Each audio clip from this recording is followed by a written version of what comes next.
نحمدہ ونصلی ونسلم علی رسولہ الکریم اما بعد۔ آج 17 رمضان مبارک ہے اور ہم اپنے سبق کا آغاز کرتے ہیں۔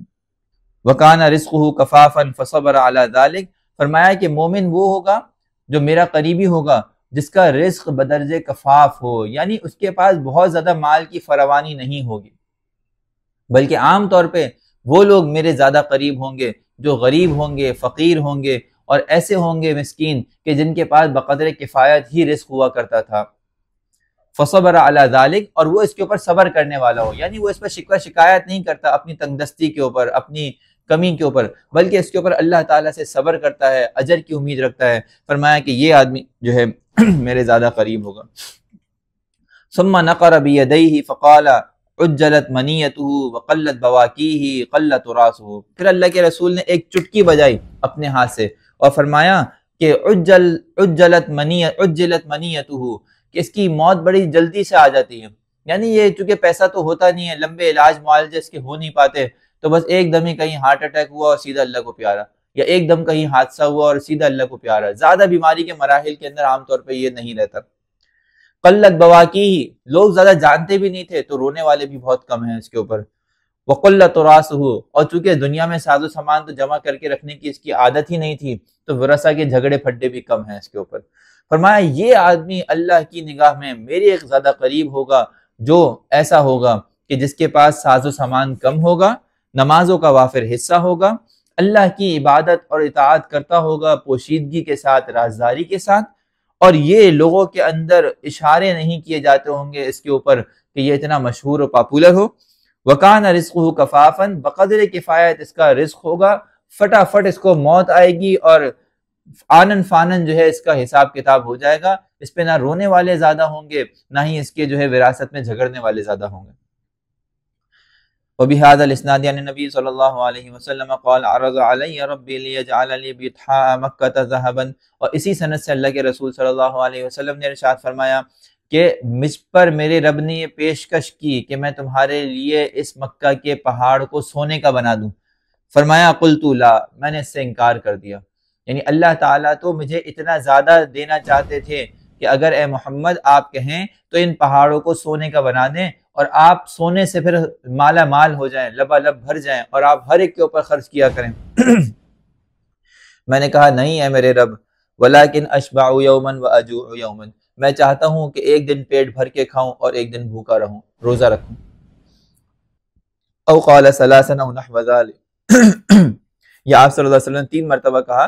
یعنی کہ میں چاہتا ہوں کہ 3 دن تک کھانا کھاؤں تو 3 دن تک میں روزہ رکھوں، یا یہ کہا کہ ایک دن کھانا کھاؤں اور ایک دن روزہ رکھوں۔ فَإِذَا جُعْتُ تَضَرَّعْتُ إِلَيْكَ وَذَكَرْتُكَ فَإِذَا شَبِعْتُ شَكَرْتُكَ وَحَمِدْتُكَ،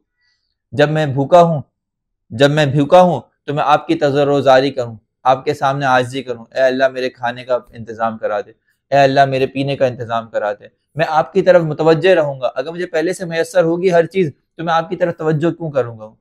تو میں چاہتا ہوں کہ میں بار بار اس کیفیت میں جاؤں کہ میں آپ کی طرف زیادہ سے زیادہ متوجہ ہوں، اور جب میرا پیٹ بھرا ہوگا تو مجھے یاد آئے گا کہ دیکھو کل میں بھوکا تھا، کل میں پیاسا تھا، کل میرے پاس کھانے پینے کو کچھ نہیں تھا، آج اللہ نے مجھے دے دیا ہے کھانے پینے کو تو میں تیری حمد و ثنا کروں گا، تیرا شکر ادا کروں گا۔ تو یہ ایک امتی کی نشانی ہے کہ وہ حالت غم میں صبر کے اندر صبر کا مظاہرہ کرتا ہے اور حالت نعمت کے اندر شکر کا ہمیشہ مظاہرہ کرتا ہے۔ آگے فرماتے ہیں حدثنا العباس بن محمد الدوری قال حدثنا عبد الله بن يزيد المقري قال حدثنا سعيد بن ابي ايوب عن شرحبيل بن شريك عن ابي عبد الرحمن الحبلي عن عبد الله بن عمرو رضي الله تعالى عنه ان رسول الله صلى الله عليه وسلم قال قد افلح من اسلم ورزق كفافا وقنعه الله، هذا حديث حسن صحيح۔ حضرت عبداللہ ابن عمر رضی اللہ تعالیٰ عنہ فرماتے ہیں نبی کریم صلی اللہ علیہ وسلم کا ارشاد گرامی ہے،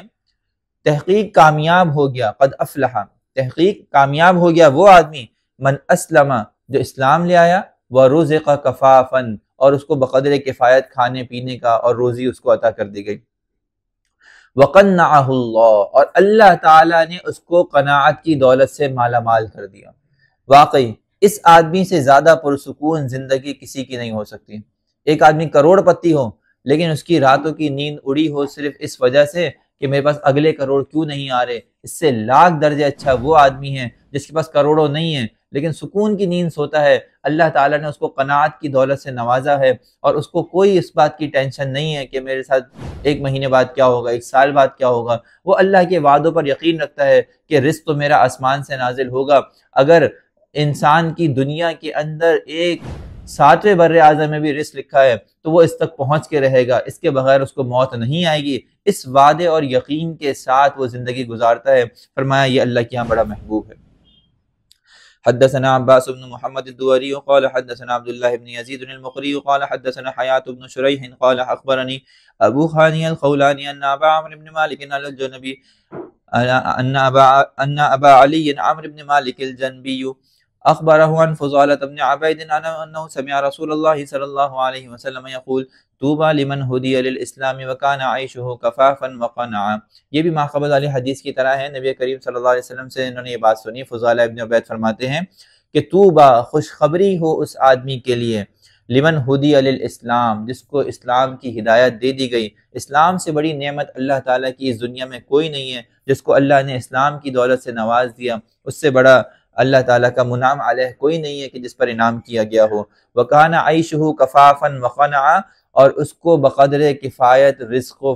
دے دیا گیا ہو اور اس کو قناعت کی دولت سے نواز دیا گیا ہو۔ باب ما جاء فی فضل الفقر، یہ باب ہے نبی کریم صلی اللہ علیہ وسلم کا، یہ باب جو ہے فقر کی فضیلت کے بارے میں ہے۔ نبی کریم صلی اللہ علیہ وسلم کو اللہ تعالیٰ نے مال و دولت خوب دیا، لیکن اللہ کے رسول صلی اللہ علیہ وسلم کی عادت یہ تھی کہ وہ اللہ کی راہ میں ہی لٹا دیا کرتے تھے۔ بعض اوقات ایسا بھی ہوا ایک آدمی مسلمان ہوا، مسلمان ہو کر ابھی اس نے آ کے کلمہ ہی پڑھا، اللہ کے رسول نے اس کو اتنی بکریاں صدقے میں دے دیں کہ جتنی 2 وادیوں کے درمیان، 2 پہاڑوں کے درمیان آ سکتی ہیں، ہزاروں بکریاں کہہ لے، وہ اس کو ایسے ہی صدقے میں دے دیں۔ اللہ کے رسول کی ملکیت تھی ہیں، لیکن اللہ کے رسول نے اس کو ایسے ہی دے دیں۔ معلوم ہوا کہ اللہ کے رسول کے لٹانے کا انداز بہت وسیع تھا، حتیٰ کہ وہ آدمی اپنی قوم میں گیا اور کہنے لگا کہ اے لوگوں ایمان لے آؤ، اللہ کے رسول تو خدا کی قسم اتنا دیتے ہیں کہ تم اس کا تصور نہیں کر سکتے۔ تو آپ صلی اللہ علیہ وسلم کے پاس ایسا نہیں تھا کہ مال و دولت آیا ہی نہیں، جب آیا اللہ کے رسول نے اس کو اللہ کی راہ میں ہی قربان کر دیا۔ حدثنا محمد بن عمرو بن نبهان بن صفوان الثقفي البصري حدثنا روح بن اسلم حدثنا شداد بن ابو طلحه الرأسي عن ابي الواجع عن عبد الله بن مخفل رضي الله تعالى عنه قال رجل للنبي صلى الله عليه وسلم يا رسول الله والله اني لاحبك۔ ایک آئے عبداللہ ابن مغفل رضی اللہ تعالیٰ نبی کریم صلی اللہ علیہ وسلم کے پاس، اللہ کے رسول صلی اللہ علیہ وسلم نے یہ کہا کہ ایک آدمی آیا اور اس نے یہ کہا کہ اے اللہ کے رسول میں آپ سے محبت کرتا ہوں۔ اس نے آ کے اللہ کے رسول سے اپنی محبت کا اظہار کیا۔ فقال انظر ما تقول، اللہ کے رسول نے ارشاد فرمایا دیکھو کیا کہہ رہے ہو، یعنی تمہاری محبت کا اظہار تم کر تو رہے ہو لیکن اس کے نتائج بھی بڑے سخت ہیں۔ قال واللہ انی لاحبک 3 مرات، اس نے 3 مرتبہ یہی بات کہی کہ نہیں اللہ کے رسول میں آپ سے بہت محبت کرتا ہوں، میں آپ سے بہت محبت کرتا ہوں، میں آپ سے بہت محبت کرتا ہوں۔ قال ان كنت تحبيني فاعد للفقر تجفافا فان الفقر اسرع الى من يحبني من السير الى منتهى، فرمایا اگر تم اس سے محبت کرتے ہو تو اپنے آپ کو تیار رکھو فقر و فاقے کے لیے۔ کیوں؟ اس لیے کہ جو لوگ مجھ سے محبت کرتے ہیں ان کی طرف فاقہ اور فقر، تنگ دستی ایسے دوڑتا ہے جس طرح کسی اونچائی سے نیچے کی طرف جانے والی چیز۔ یعنی جب ایک انسان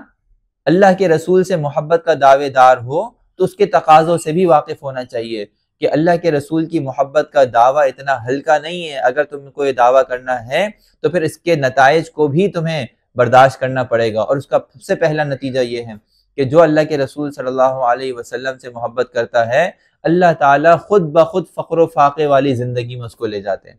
تو پھر اس کو چاہیے کہ برداشت کرے۔ کیوں؟ اس لیے کہ اللہ کے رسول صلی اللہ علیہ وسلم کی جماعت میں جو قریبی لوگ ہوں گے وہ فقراء ہوں گے، وہ مساکین ہوں گے، وہ اللہ کے رسول صلی اللہ علیہ وسلم جیسے کہ آگے حدیثوں میں آ رہا ہے کہ فقراء اور مساکین کی جماعت کو پسند فرمایا کرتے تھے اور اسی میں رہنے کو ترجیح دیا کرتے تھے۔